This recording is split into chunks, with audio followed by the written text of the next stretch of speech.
It's Topic Thunder. It's Topic Thunder. Just acknowledging knowledge with no scholarships. It's Topic Thunder. It's Topic Thunder. Breaking everything down, tech to politics. It's Topic Thunder. It's Topic Thunder. We don't tell you what you want, we just give you what you need. It's Topic Thunder. It's Topic Thunder. News, brews, and views from these Chi-Town streets. Topic Thunder.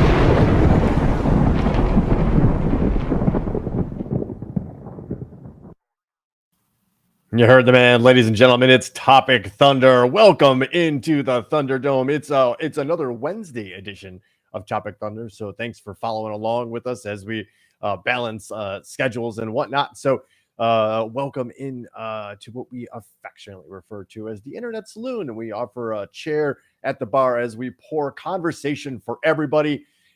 His name's Ben. I'm Brooks. And to my left is I don't know, that's your left too, right? Is it? I think it is. Yes. Yeah. Is the world's most dangerous chat room. We call it the Thunderdome, ladies and gentlemen. And it was the subject of many a repair. Apparently, we didn't have plumbing, and that was some sort of regulation or something like that. So, yeah. All right. Well, I tested one earlier. It was delightful. Yeah. Bidets are nice. They're a welcome addition to any bathroom. They should be, and it was just weird. We're just weird as a country. I guess that every show is just about that topic. Yeah. I have one, but I don't use it as much as I should. I forget it's there sometimes. We don't have one. I'm still in the baby wipe thing. It's bad, but you gotta clogging up toilet. Whatever. Goes into trash. It goes into trash. Right, we won't do that. We won't do that to the plumbing system because, well, Lord knows what the bill was when we fixed the Thunderdome. I don't want to know what for the apartment. Right, exactly. Shit. So rip our show's budget. So we start every show with a drink. And since this is the first day of fall, the official end of summer, I like fall, so I'm not sad. But we celebrate by pouring a nice Lagavulin 16-year age Scotch. We've had this one before. It's the kissing the mermaid at the barbecue, blah blah blah, all that, right? But a nice Isla Scotch to welcome in the fall and to the conversation. Quite frankly, indeed. Yes. So yeah. Thanks to Kurt for chiming in and playing along with us. And yes, Gigi does a thank you on behalf of your two roommates. Yes, absolutely. I keep it clean over there, as everybody should. Working in a public space. Not everybody. But Kurt, I would say to answer your question, definitely worth it. Definitely worth it. You feel very cleanly when you're done. I haven't even. I'll be honest. I haven't even tried one outside of just a little surprising the first time. I bet. Ooh. It's a shock to the system the first time for sure. Ooh. Right in the derriere, eh? Well, folks, we're gonna kick off the. Speaking of right in the derriere, right in the derriere, folks.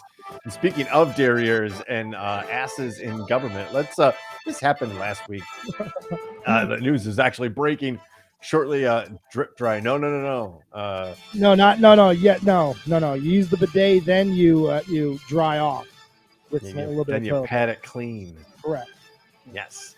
One good swipe after the bidet should any remnants, anything that was still lingering should be taken care of. And speaking of those things that end up lingering on the TP after a good one, Ron DeSantis, if you didn't hear last week, started shipping legal migrants from, funny enough, Texas. And what they showed up in Boston, New York, Chicago. Marthansville. Okay. So Arizona and Arizona's governor and Texas's governor have been doing this by bus for months now. They've been sending buses. I know in Chicago is one of those sanctuary cities where Greg Abbott has been purposely busing in migrants for months now, overwhelming the system in Chicago. And DC too, because they pulled a stunt where they dropped it off in front of the first lady's, not the first lady, the vice president's house. Yeah, there's just so many layers to this, man, and every layer is shittier and more evil than the next layer. You know what I mean? Like, and if on its surface, it's like that is it. You can see what the point that DeSantis was trying to make on its surface, that, well, this is what's happening at the border.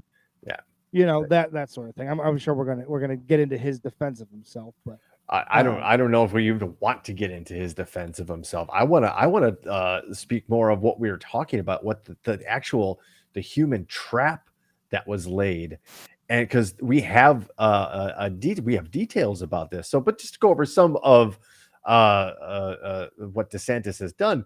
Flight trackers showed 2 flights that took off from San Antonio at 8 a.m. local time on Wednesday. A number of migrants told NPR the flight originated in San Antonio and that they were being transported to Boston, not Martha's Vineyard.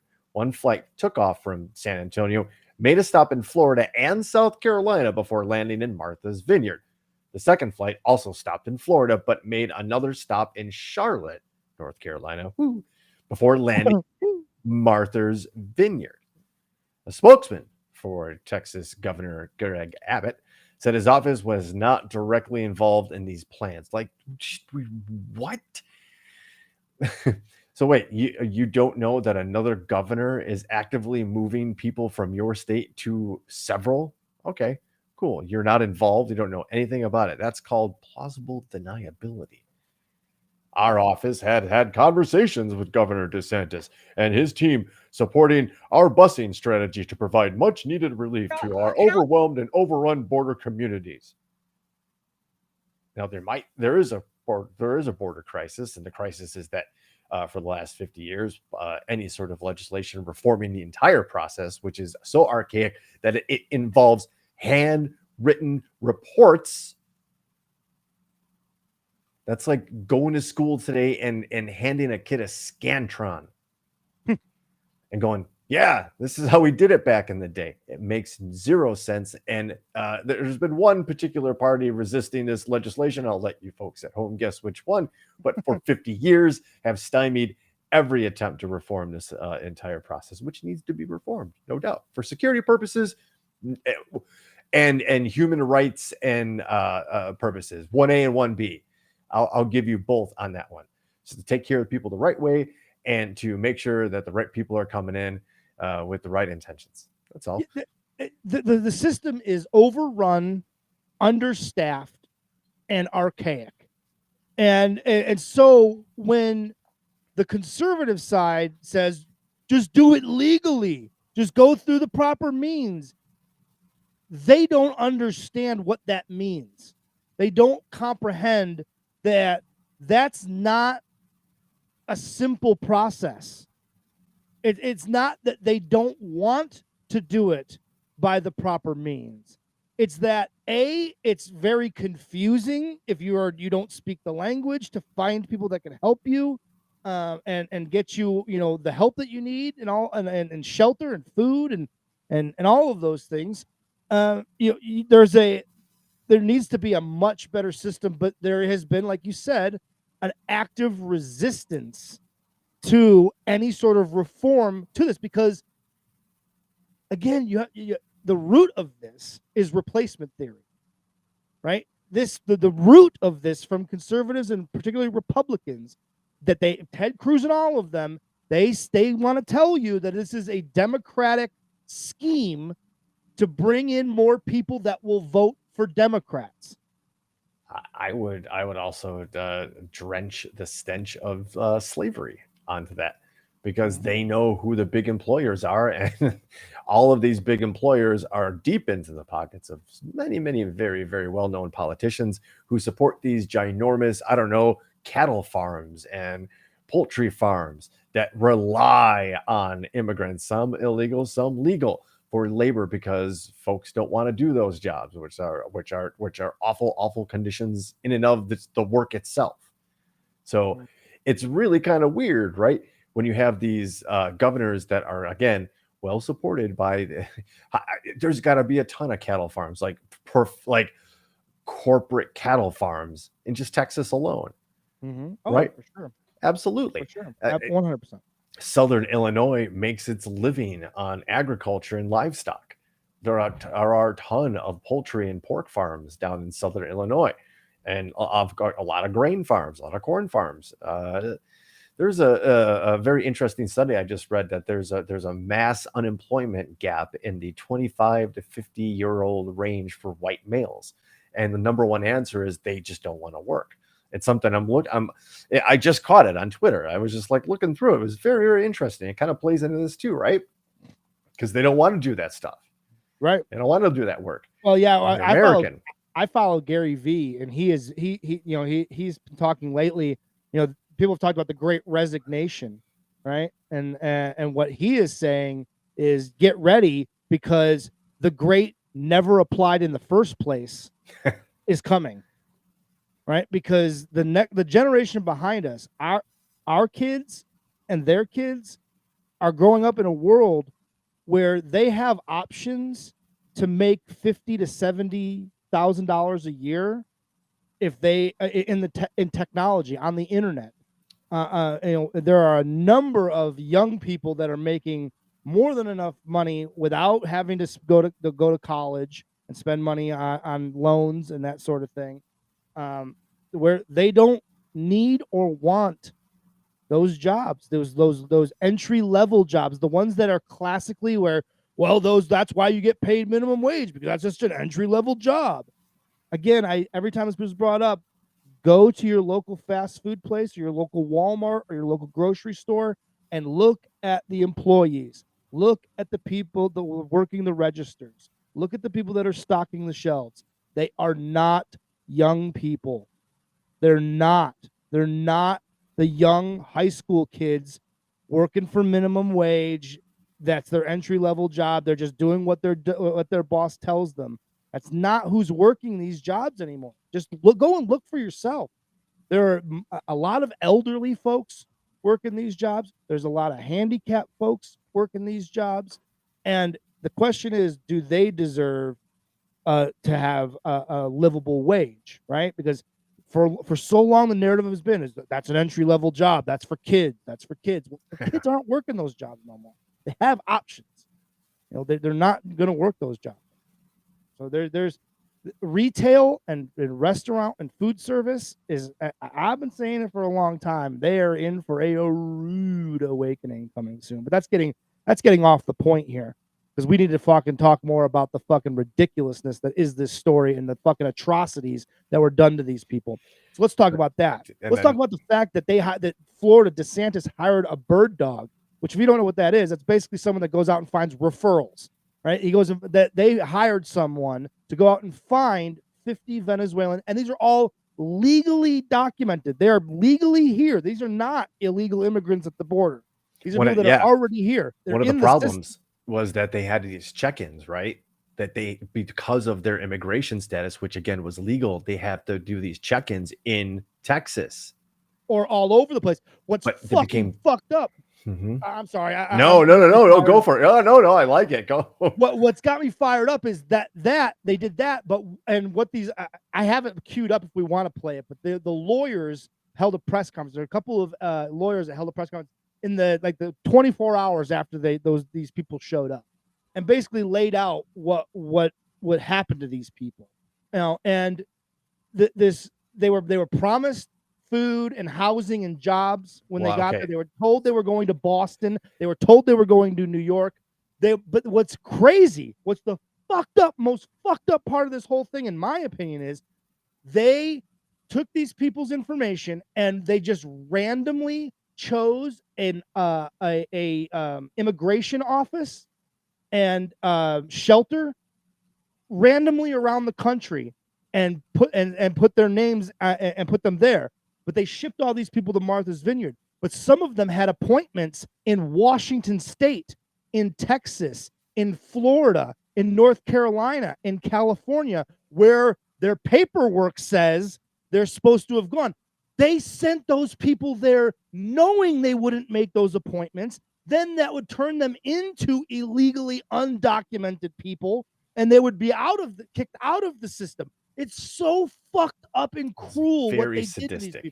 And if you don't believe that they were lured in with the promise of all of what was was just discussing, in a nod to my father, who's watching, I think maybe the second, yeah, apparently Dan Brooks is watching, so right on, Papa. Just to highlight the cruelty, the absolute sadistic and cruel behavior exhibited by DeSantis. We have the brochure given to these people has leaked, and this is confirmed. This is what these people were given as this promise. And I believe the first picture is a cover of the front and the back, which is bilingual, so we'll definitely be able to see. But if you were to look at this, it looks pretty official, right? Especially if you coming from a different country, you don't necessarily know the language. That looks, look, it's got the state on there. It's got the Boston's right there. Like this is where you're gonna go. That I would assume the state flag. Yeah.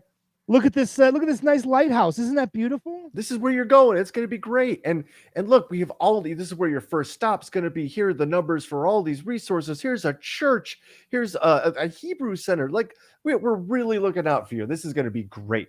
Welcome to Boston. By the way, it doesn't stop there, my friends.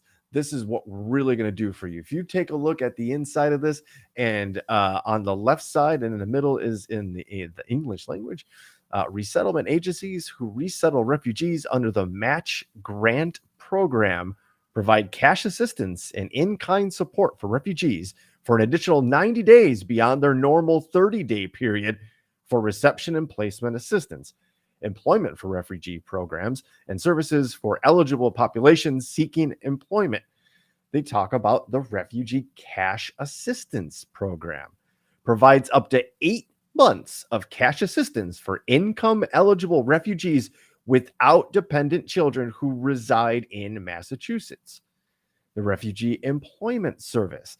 They go on to tell that there's an entire service dedicated to finding them work. The middle, however, is probably the worst.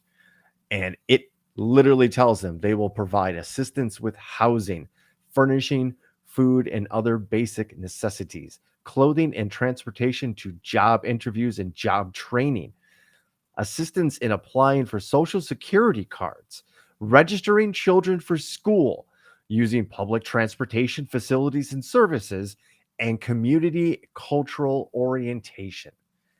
If you were an immigrant and somebody with the state of what you would think would be Texas at the time, I would assume that's they presented themselves as an official, handed somebody this, and we're going to take your family here. We're not going to bus you. We're first class. We're government. Mm-hmm. We're going to fly you. We're going to pick maybe a couple more people in Florida. Lord knows what they did when they dropped, who got on, who got off. Right. Right. Yeah. There's probably no record of that. And we're going to send you to Boston. And instead they just dropped them off in Martha's Vineyard. And of course the good people of Martha's Vineyard wouldn't have none of it. Kudos to them for showing exactly, because the idea was, let's take all these immigrants to the liberal island of Martha's Vineyard where all these rich liberals live, and let's just dump these people there, and they were hoping for sound bites from these rich celebrities going, oh, we can't handle this. Oh, what are we going to do? This is overwhelming. This is a crisis. They wanted those sound bites, and they got a couple. They got a couple residents to give somewhat of the sound bite, but it wasn't really. And so what ended up happening was they didn't get the reaction they were hoping for. Like you said, the people of Martha's Vineyard opened up their arms and said, we'll take you on. What's fucked up again is that they didn't call ahead. They didn't call ahead and let Martha's Vineyard know, of course, right? Because if they did, they would have already had services in place. They would have been ready for these people. It wouldn't have been the panicked situation, but that's what they wanted. They purposely didn't call ahead and let Massachusetts know. The governor of Massachusetts said, had they called, we're a sanctuary state. We would have taken these people in gladly. We have plenty of volunteers. We have plenty of people who would be willing to give their houses up and take these people into their homes. No problem. You just had to call us and let us know. And they purposely didn't call ahead. It was all a gross disgusting, vile PR stunt. And to say, well, these people signed it was a voluntary thing. Bullshit. That's another bullshit thing because you're taking desperate people, mothers, fathers, children who are fleeing war-torn situations, right? And Cartel violence. Cartel violence. They're legitimately trying to get away. They'll do willing anything. to risk it. They're willing to walk across countries. 7 countries some of these people walked through. 7 motherfucking countries. And you said, we have this opportunity. We'll give you this flyer that says, look at all these things we'll give you.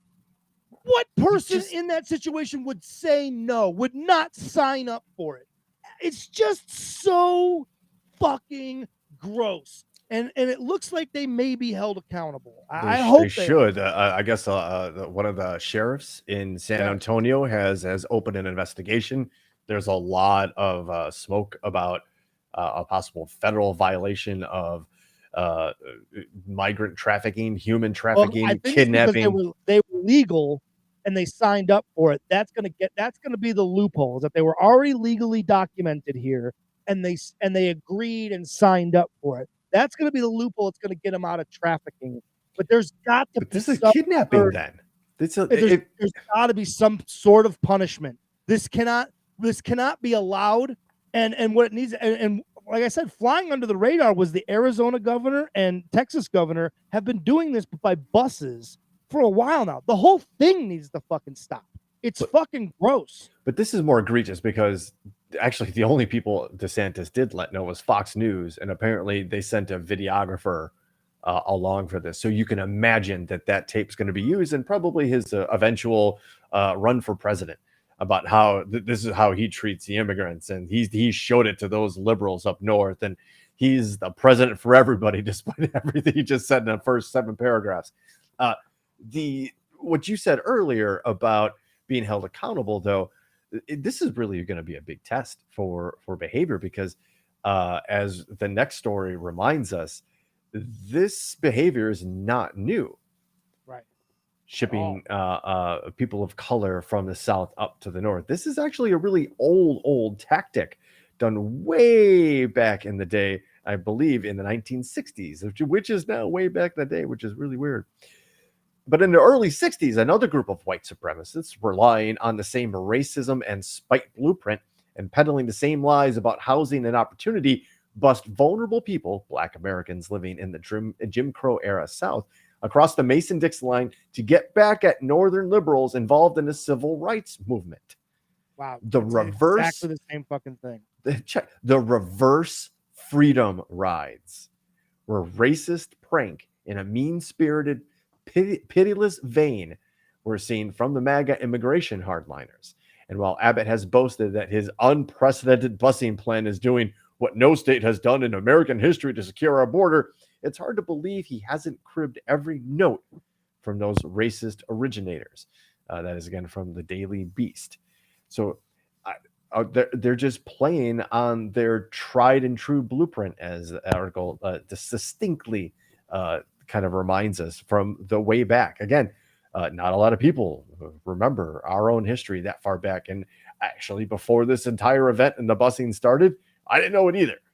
But this is another level, right? This is another level. This is a different state's governor, like, operating clandestine in a just weird, right? All around weird. It's a weird, gross prank, and it really is rooted in just this childishness that you see from a guy like DeSantis. But then look at the people that are cheering him on. There are plenty of people that are cheering him on and saying, yeah, this is a great thing. I had a buddy at work, the first time I ever heard about this story, he texted it to me and he was like, isn't this hilarious? He's like, I know you don't necessarily like DeSantis, but you got to admit, this is pretty funny. And I was like, no, this isn't funny. Like, this is gross. This is gross. And I told him this was before it had just happened. The news had just basically broke, right? And I said, what I'm hoping is that the people of Martha's Vineyard just handle it and don't give him the reaction that he's hoping for. And that was exactly how it played out. So again, kudos to the people of Martha's Vineyard. They're the real, they're the MVPs here, because it could have been a great PR stunt. It could have been. If there were liberal celebrities crying to cameras about how they didn't know this is not fair. We don't have any resources for these people. We don't have anywhere to put them. This is a crisis. If they'd have gotten those headlines, they'd have gotten those snippets. That's why he sent Fox News. He was hoping that the initial reaction would be, oh, we don't know what to do. You know what they really wanted? You remember that the lawyer couple down in St. Louis from the protest? Yeah. They had that. That's what they wanted. That's what they wanted. That they wanted white liberals to come out of their house with guns, like we're going to defend our. And they're just like, we don't do that here. Like, wait, that we actually have an empty house. We got an empty room upstairs. We live in Martha's Vineyard. We're rich. We have a guest house on our property. Well, yeah, you're welcome to it. And they did it. Yeah, and another part of the scheme, and another part of the prank was that Martha's Vineyard basically was shut down for the year. September 1st, I believe. From things that I've read, and people that are familiar with the Northeast. Gigi already chimed in with that too. Yeah, that the celebrities are out. Yeah, they've already left, and it's basically just the people that live there year round and the people that work in retail and food service on the island. And so they just, again, tried to surprise these people, and the people just were like, okay, we'll handle this. And they did. And so now we'll see, that there seems to be a number of lawyers that are working pro bono for these immigrants, and are everything I've seen from all of them say they're going to do whatever it takes to make sure that DeSantis is held responsible on some level. Whether, I think he'll find loopholes to get out of trafficking and kidnapping charges. But there's got to be something. And if there isn't something, we need to invent something. We need to create something to stop this from ever happening again, and stop Abbott and stop the governor of Arizona from doing it by bus. Do it the right way. Call these places, call these sanctuary cities, give them the heads up. Don't use these people as a political stunt. If you want to really be about doing immigration the right way, then facilitate people doing it the right way. What you're doing now is just bullshit fucking PR stunts to make meathead fucking conservative assholes giggle. Fuck you. Fuck them all. You basically wrote the next story's headline. Speaking of political stunts meant to raise the ire of meatheads everywhere, Vladimir Putin earlier today called for a partial mobilization of reservists on Wednesday to bolster his forces in Ukraine, a deeply unpopular move that sparked rare protests across the country. And as of this AP story is posting about an hour or so ago, now 1,200 arrests. The risky order followed humiliating setbacks for Putin's troops in nearly 7 months after they had invaded Ukraine. And it's true, like they've lost so much territory and given up so much equipment that the Russian military has been exposed for a sham. That's a different story for a different show, though.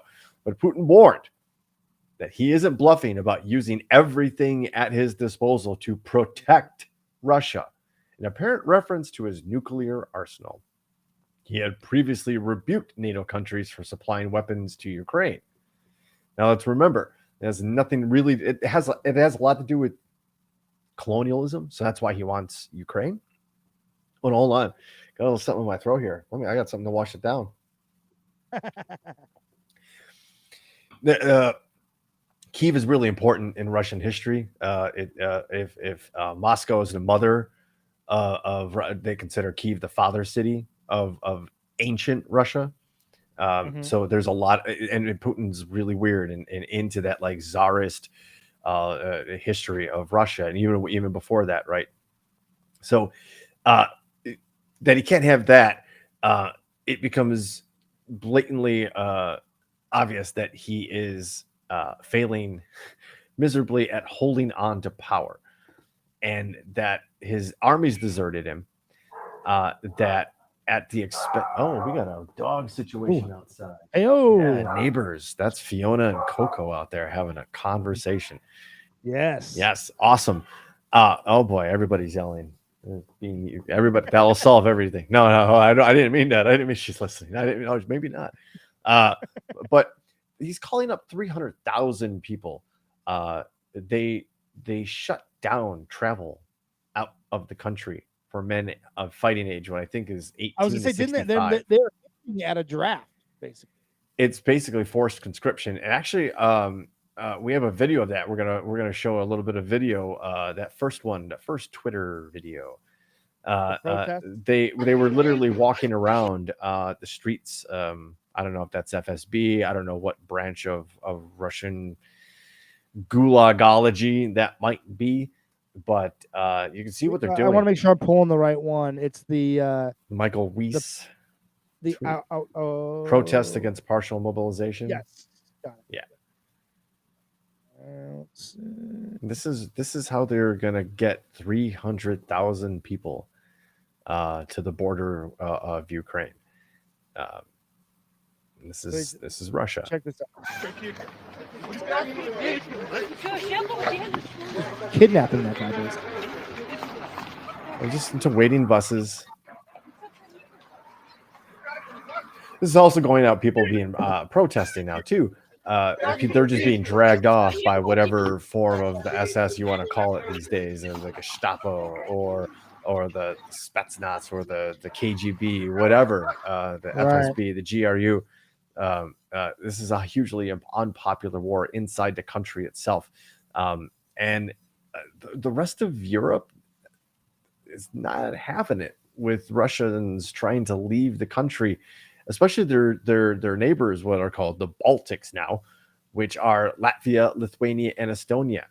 They're flat out refusing to allow Russians trying to flee into their country.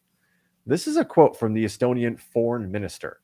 A refusal to fulfill one's civic duty in Russia or desire to do so does not constitute sufficient grounds for being granted asylum in another country. Basically saying, well, I was thinking about this. They're basically saying, fuck you. It's far too late. You should handle your own business, right? You could have. Well, I think it's also saying, listen, because you don't want to serve in the army is not a good enough reason. But this to seek asylum. But this is also cuts the other way too, because this could make somebody dislike another country even more, right? And then it might now.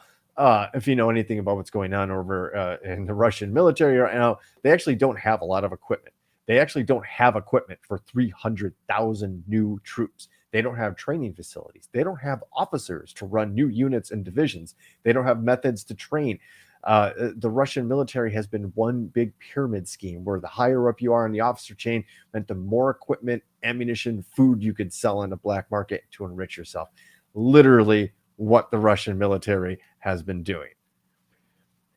The parades are all geared towards making one dude have a good old Moscow mule in his pants, and that's it.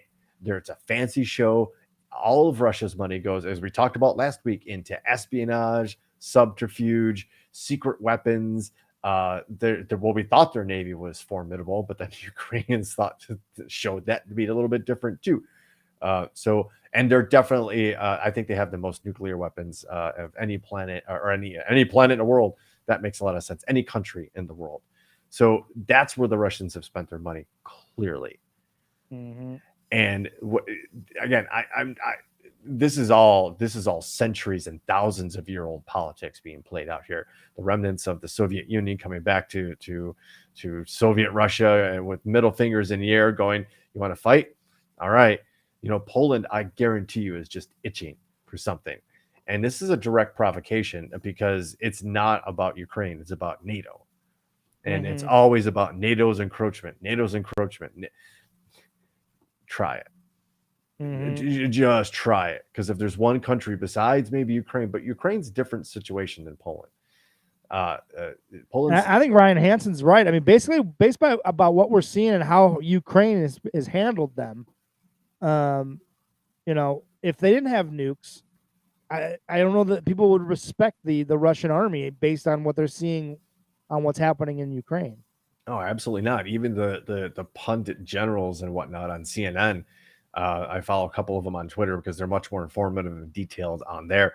They're flabbergasted by the lack of even just simple coordination of knowing that like when to make certain troop movements and when to use artillery, not to make troop movements and then use the artillery, right? You do that artillery first, you flatten out the enemy, then you send your troops and your tanks in. There was no coordination. The Russians were firing on themselves in many. And just look what they've done. Look what they've done in Bucha and Mariupol. And now I think it's Izium. They're slaughtering people. They're raping, murdering, and looting. Again, Russians are direct descendants, not of any European nation, but of the Mongols.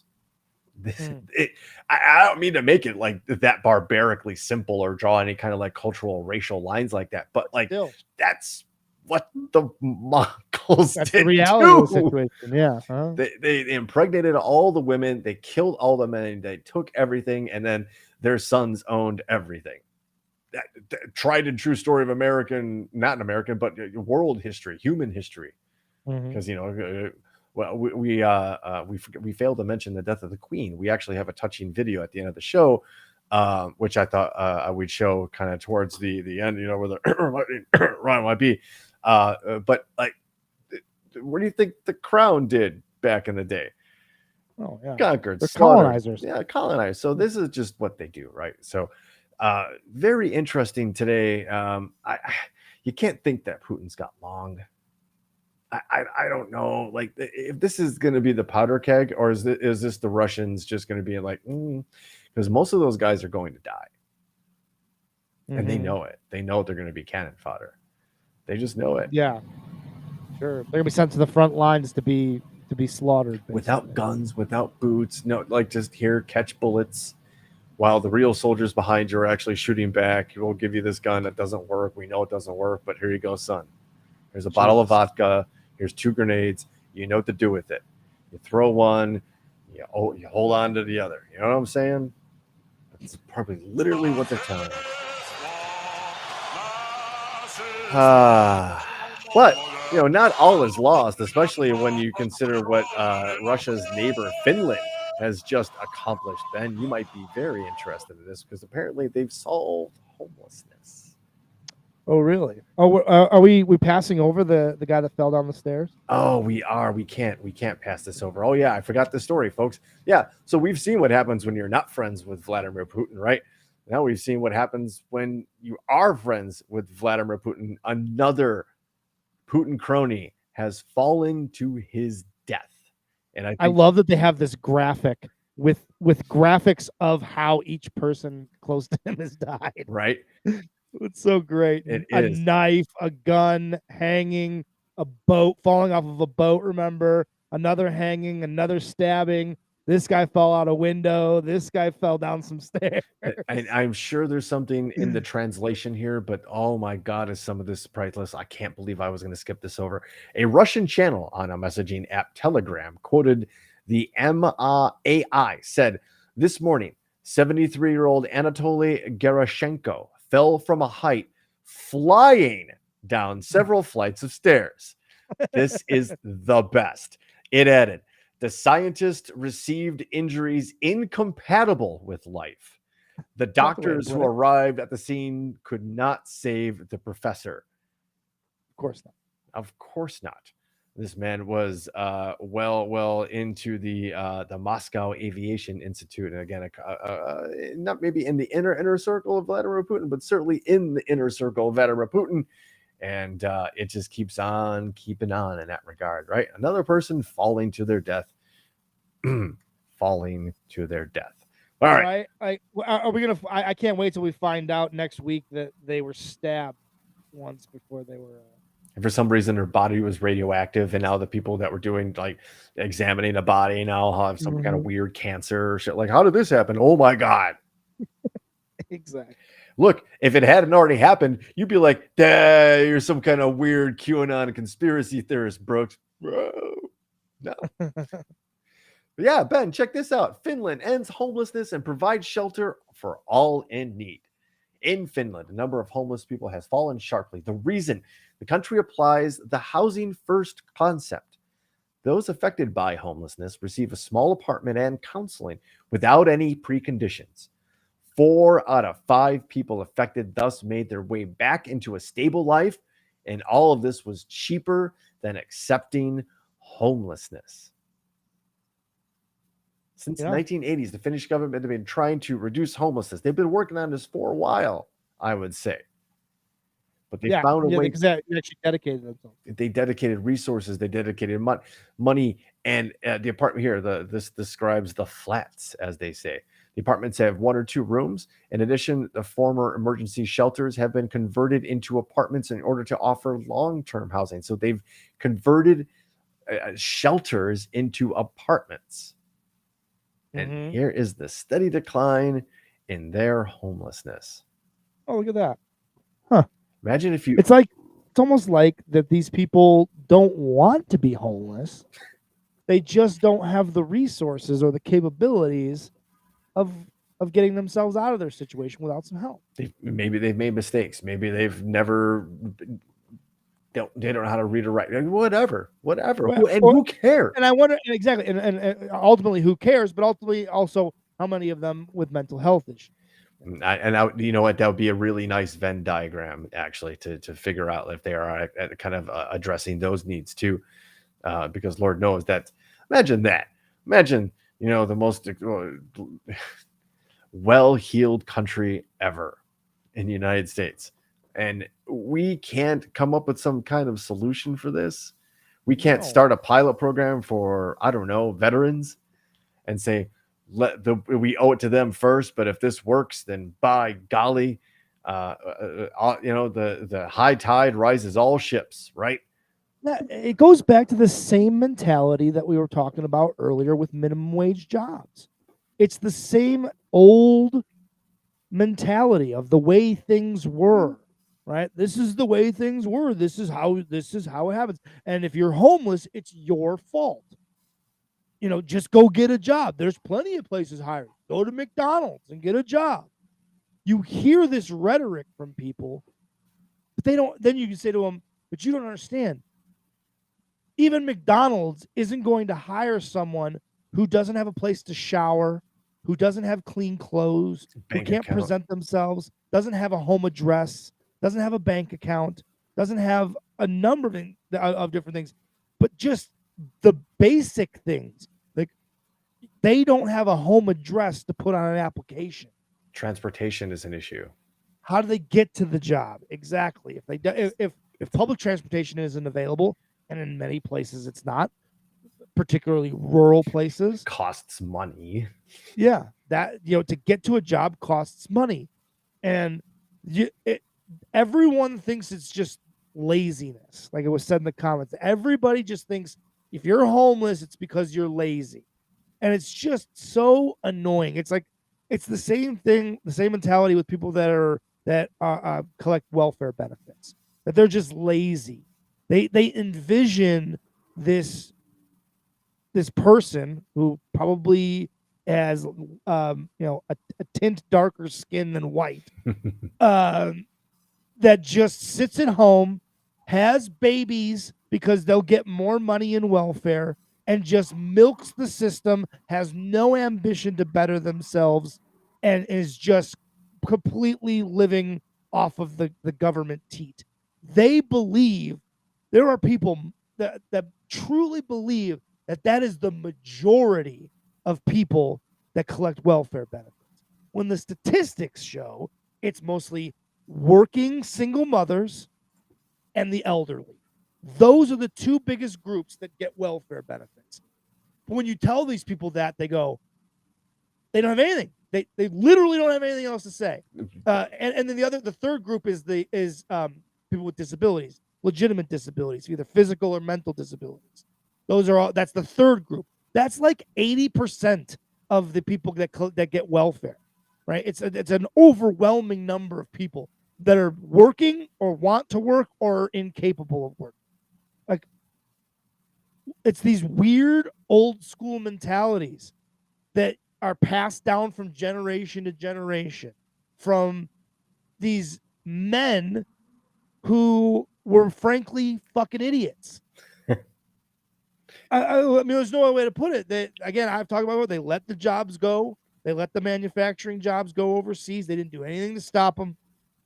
You know, all the things that they complain about. They're pussies, and then they want to. They're masquerading as tough guys, and they're they want to put off this image that the patriarchy, right? Of I'm the man, I'm the earner, the wife should stay home, you know, the kids should work the minimum wage jobs, and this is the way it's supposed to be, and completely unwilling to adapt to the current situation as it is. And solving homelessness plays right into that. It is 100% a mentality change.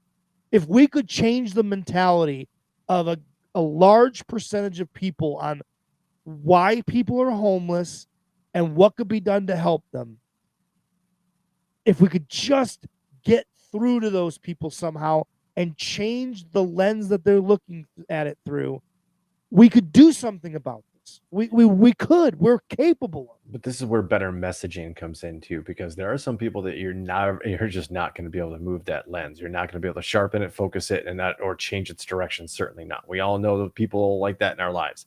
What you have to do is find a way to message it for them to make it make sense for them. Like, oh, I don't know. Look, getting them to have 4 out of 5 to have 80% success rate, like, is a cheaper tax burden on you. So this makes more financial sense. Where you're gonna then the conversation. See, I'm just already thinking how this is gonna go, right? Then it's gonna be, well, you know, what are you gonna lower my taxes? Well, no, maybe they'll be able to spend it on better schools or better roads, or they'll have better resources. Maybe we can boost benefits for these people and maybe get 4.5 out of 5 or 5 out of 5. If it's working, why not? Right. It's some of those people, but it's going to be messaging too, because there'll be people that might want to hear it a different way before they sign on. They might want to think like, that's what I've been thinking this whole time. I'm not necessarily the messenger for that. Right? You know what I mean? I get it. I'm not the messenger for that. But there's got to be someone out there that can eloquently and eloquently is the best way to put it at this point. Explain the different way to look at this. I don't want to believe that those people are incapable of understanding the situation better and changing their opinion based on being presented new information. I want to believe that those people are capable and willing of changing their minds when presented with new information. This seems like something that's not that controversial. It doesn't seem, it shouldn't be that controversial, that it's not laziness why people are homeless.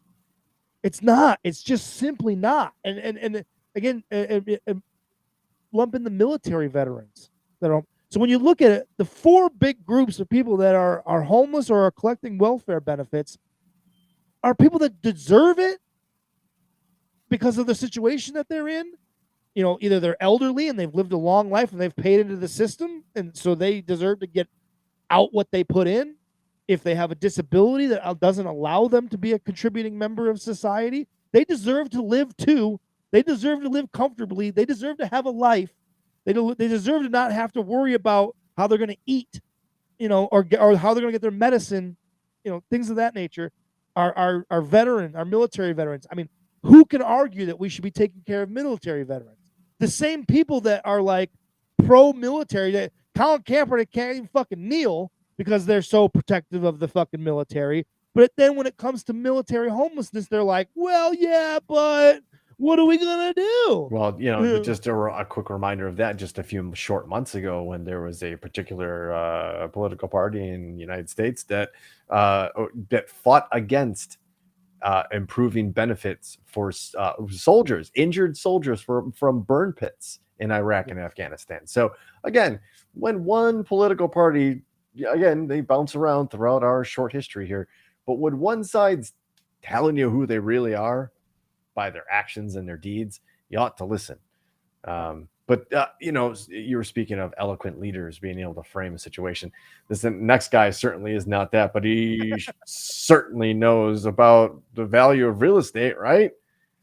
And what land should how to best use land? No, oh No. lordy, oh lordy, lord.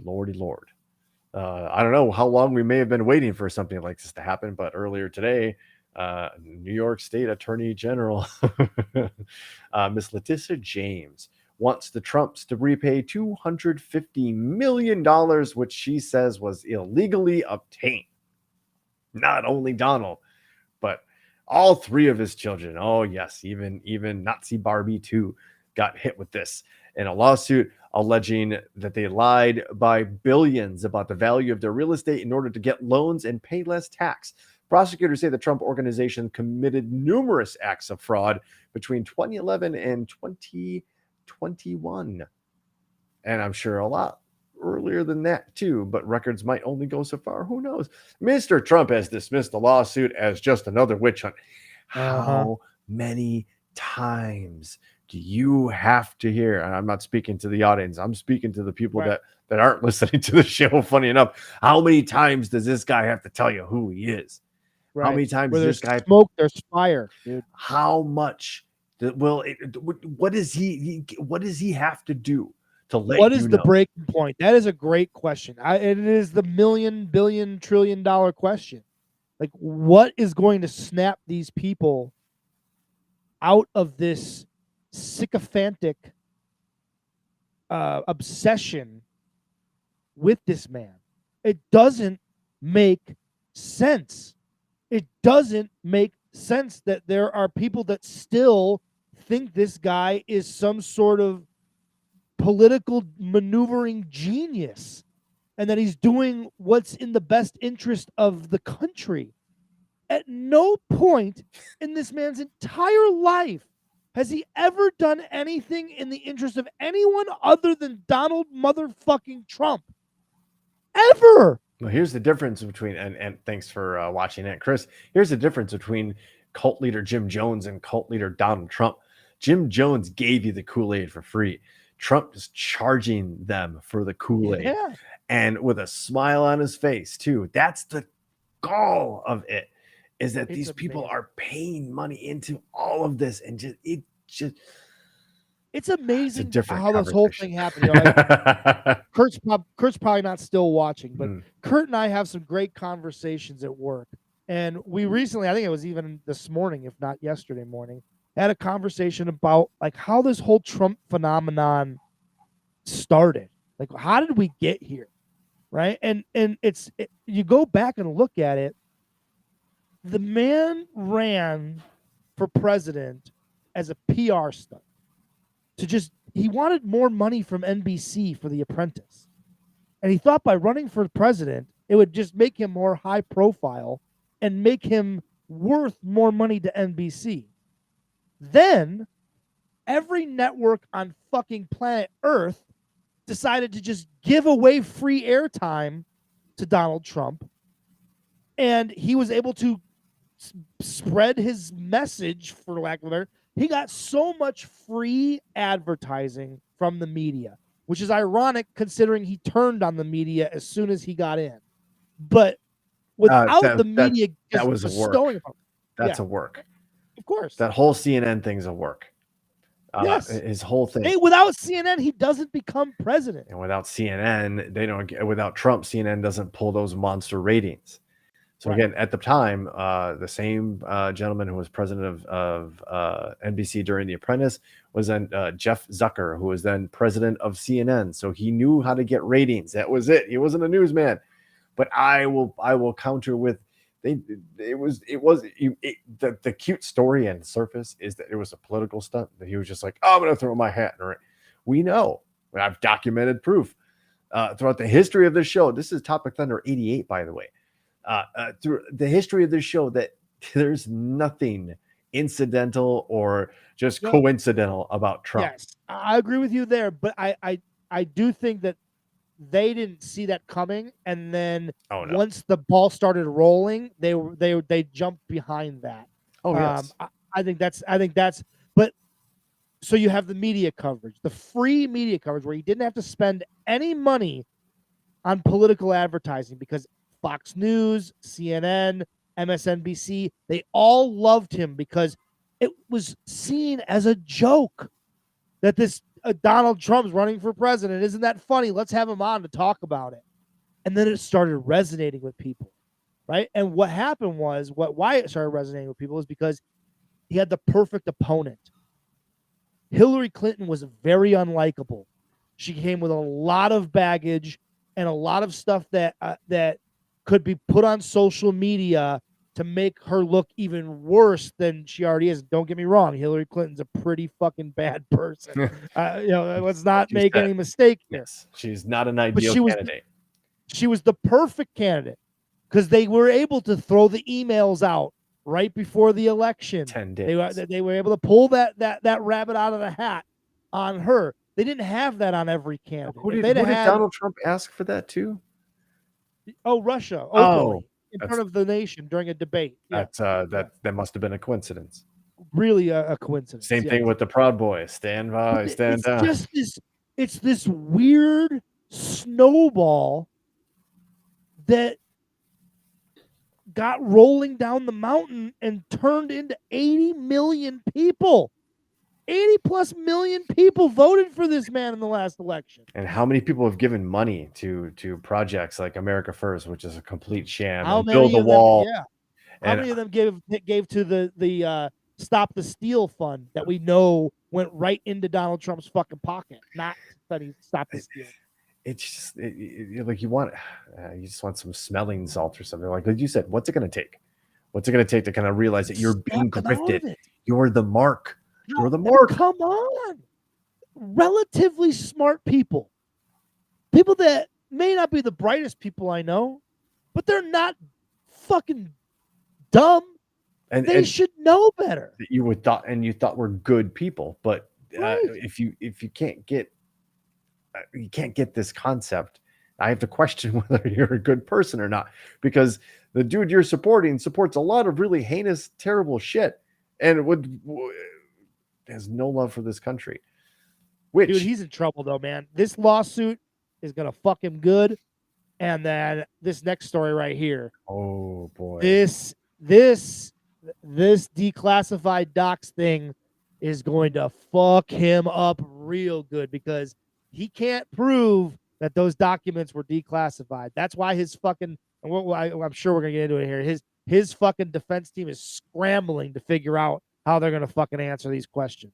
And they're answering questions to the special master that they requested and were granted by a Trump appointee who has a history of questionable decisions pro-Trump, and that's why the Trump and defense attorneys were basically judge shopping, like they call it venue shopping, I guess, for a favorable judge. So they got their special master. The special master must have seen something that was like, I was in the bag up until I saw this, and I can't possibly ignore it anymore. Yes, yeah, exactly. Cannot ignore this. It's too obvious, right? If he overlooks it, it's too obvious.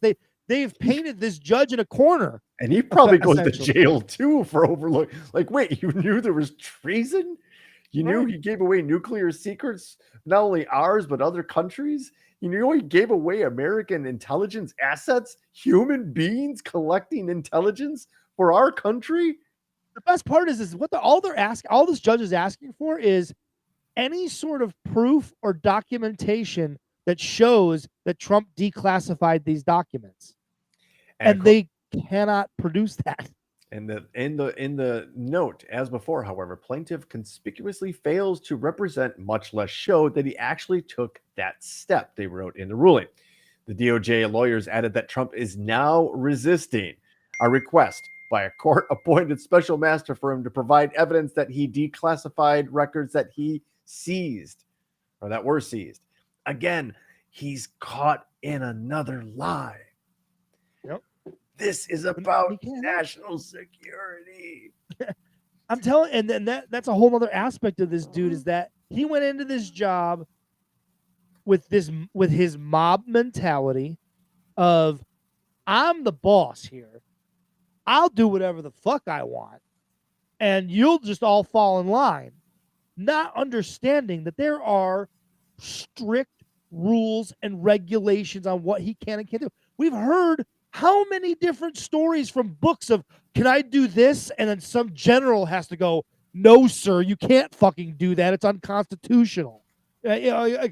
He's asked so many times for, can't we do this?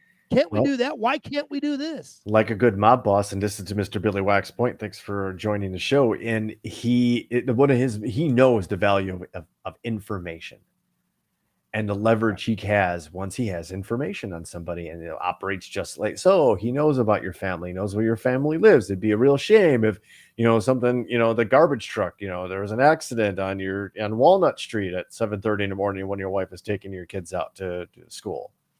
Right. If you doubt he ever said that to somebody, you're not paying attention. This is how he was raised. This is the environment he's lived his entire life. He learned from masters. And we're not talking about like just Ray Cohen.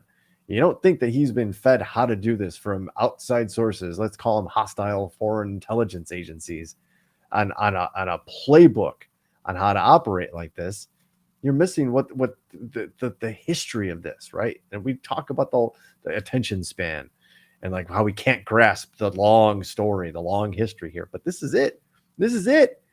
Right. The Manchurian Candidate made it to the presidency. Stole top secret. It sounds like a fucking movie. And maybe that's why they have I don't understand, because I watch TV and I see this on TV every day, so it's cool. It's not cool.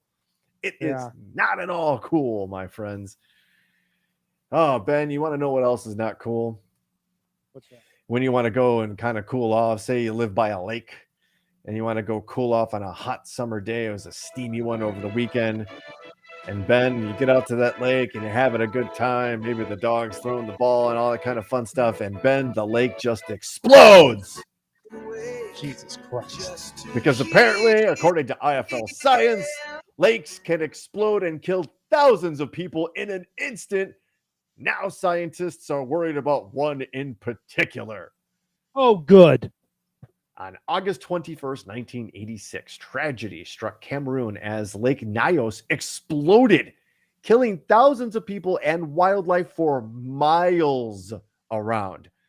The eruption was driven by a surge of a deadly gas that had been released from the Earth's mantle and had been building up at the bottom of the lake for hundreds of years. A rock slide within the lake, landslide, or volcanic activity may have been to blame for finally setting it free, as its sudden disturbance facilitated a release of 1.24 million tons of carbon dioxide, CO2. The catastrophic emission suffocated people in the vicinity, as the gas causes asphyxiation by hypoxia, as well as being toxic. In such high concentrations, CO2 can knock out a person instantly and stop them from being able to breathe within a minute.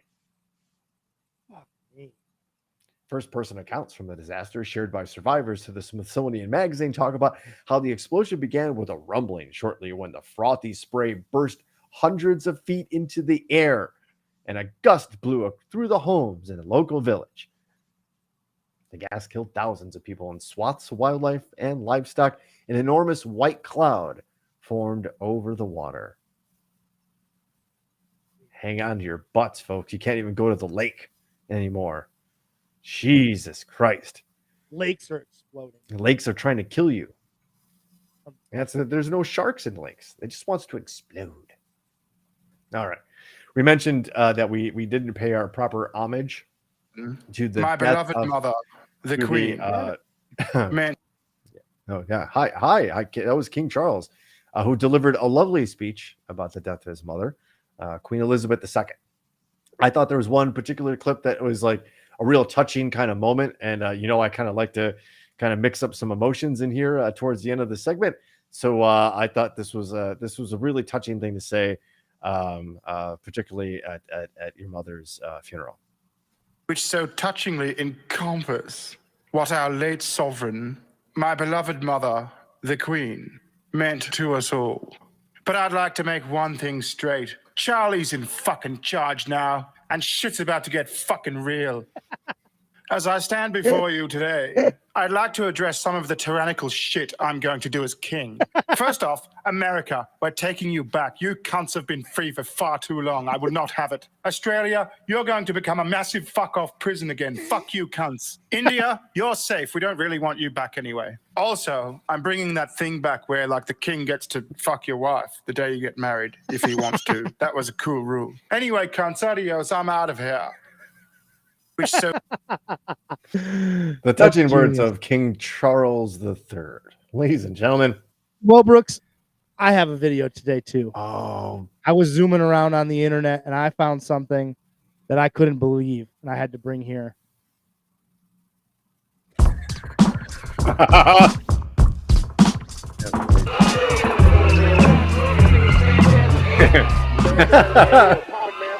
What is this I found?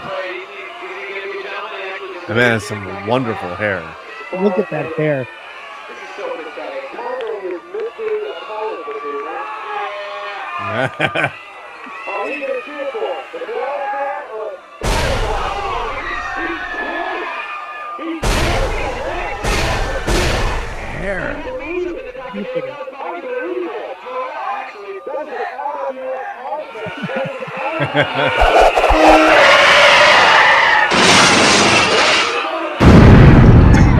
There it is.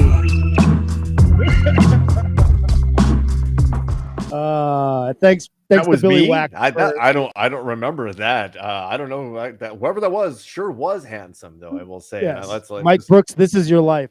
I may have been attractive at one point in my life, but that wasn't me. So you don't know that. I don't know who that guy was.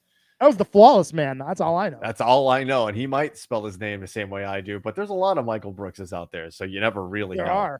There are. Although yours is a uniquely like. Mike. I was Michael Hanzus won a Stanley Cup with the Chicago Blackhawks. Michael Roosevelt won a Stanley Cup with the Chicago Blackhawks. It's a fairly common name. It's a fairly common name. Okay. Never gets misspelled anywhere else. The people are loving you. Look at that, like a floppy haired wine. That hair was flawless. Oh, that good times. 1990. That was 4. Had to be 4. It had to be the second season. After the balls video last week, I was like, what else is out there? And then I found it. No, we'll cleanse the palate, I guess, with a dog feeding other animals because I thought it was really cute for 15 seconds. Why not? Oh, look at that pig! Oh man, look at that dog. He's like, here, guys. The dog's just like, hey guys, I'll just stand here as long as I need to. Look what I found. I found this. Yeah. You guys like this stuff? Is pretty cool. I can't. Could you hurry it up? Because this is taking a while. No, that's awesome. Oh boy, Ben.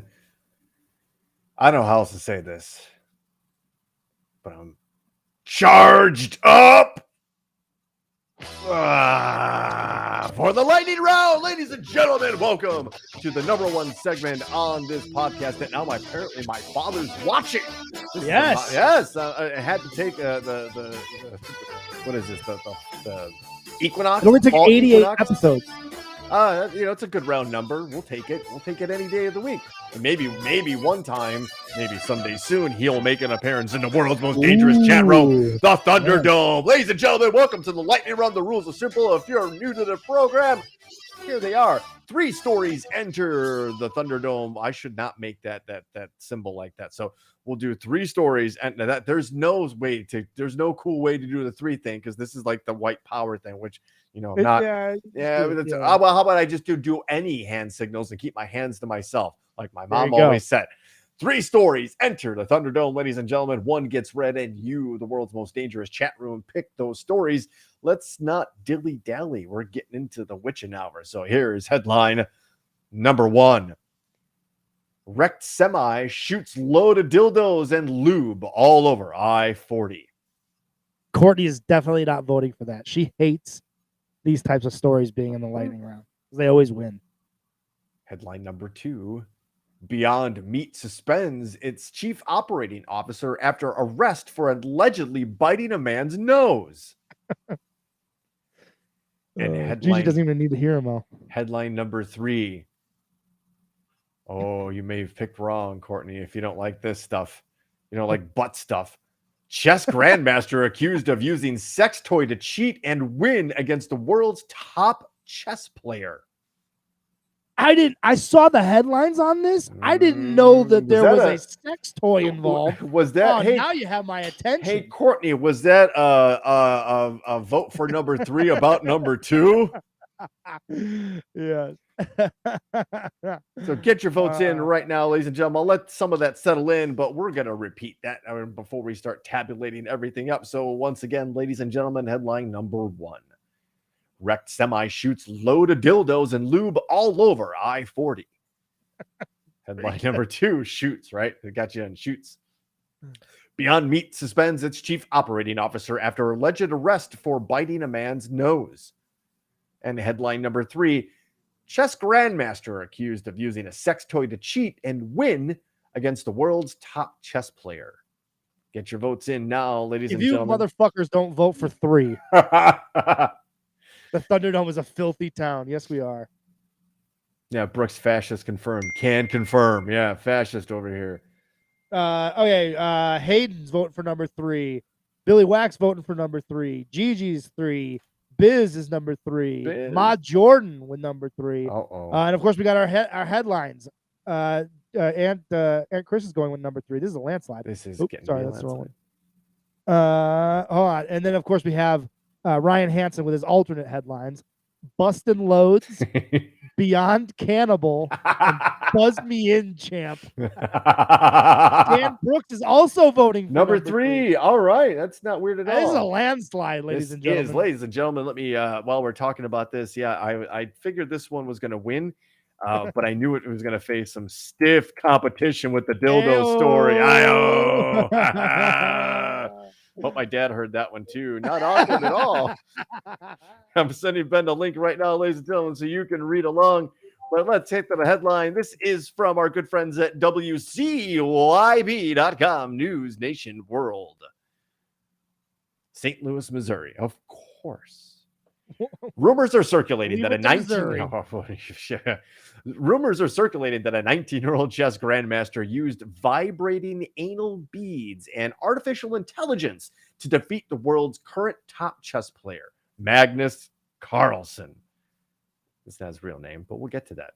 Chess prodigy Hans Niemann, that's his real name, 19, fiercely rejects the accusation that he cheated in his win over Carlsen on September 4 at a tournament in St. Louis Chess Club, which, by the way, I found the purse total. Oh, they actually go down. The next sentence is like, the total purse for the chess tournament was $350,000. Wow. That's a lot of money, right? It is for a chess tournament. Yeah. I mean, that's total winnings. So not the the grant, but like, that's a lot of fucking money for chess. Carlsen is a 5-time chess grand champion, was made famous for being a chess phenom since the age of 13, according to the Riverfront Times, which then adds a documentary film centered on him titled Magnus helped the chess player's fame spread from just a typical chess enthusiast audience. Following his loss to Niemann, Carlsen shockingly withdrew from the tournament. Niemann was accused of cheating almost immediately after his win. Detractors believe an accomplice was using artificial intelligence to determine what moves Niemann should make, and then sending signals to a vibrating set of anal beads, which Niemann is accused of having inside him, to communicate those perfect moves. If such a particular, if not bizarrely vulgar accusation that has escaped the usual chess enthusiast circle to become widespread internet rumor and meme. Billionaire Tesla and SpaceX CEO Elon Musk even joked about the accusations, but has since deleted the tweet. The tweet was, talent hits a target no one else can hit. Genius hits a target no one else can see. Of course, it's in your butt. That, ladies and gentlemen, is your lightning round winner for this, the 88th edition of Topic Thunder. That's one of the best. That was really good. That's a hell of a thing. Talking about having your head up your ass. I've got an extra, not move up my sleeve, but somewhere else. Hey, but like for real, like, how do you prove that? Right. Right. It's impossible. That's why you have to get the person in the moment, which Right. are they equipped to do that at a chess tournament? And that's a hell of a thing if you just lost to some 19-year-old punk and you've got a movie that came out about you called Magnus. You might want to think of the most outrageous thing to think of. Like he had help from artificial intelligence and a butt sex toy. It's true. That's the reason I lost. I'm Magnus Carlson. Actually, I'm Brooks, and that's Ben. And you've been listening and participating with Topic Thunder. And from the bottom of our collective hearts, we thank you for that. You make the show what it is. And of course, you are the world's most dangerous chat room. And of course, humbly grateful and eternally thankful for all that you guys provide to the show. Ben, I know you got another episode of the Nameless Retro Wrestling Show coming up. Indeed. Yeah. Our good friend Derek Bayer, Midwest wrestling fans will know him as Derek St. Holmes Esquire, will be joining us. Yes. We'll be watching AWA Super Sunday from 1983, featuring Hulk Hogan versus Nick Bockwinkel for the AWA Championship. So, it's actually probably a good match. I'm just going to say it's a very good show from top to bottom. I'm almost done with it, but yeah, tomorrow night around 8 o'clock Central Standard Time, we'll be chatting some wrestling. From the USS Rapapa, thanks for watching, ladies and gentlemen.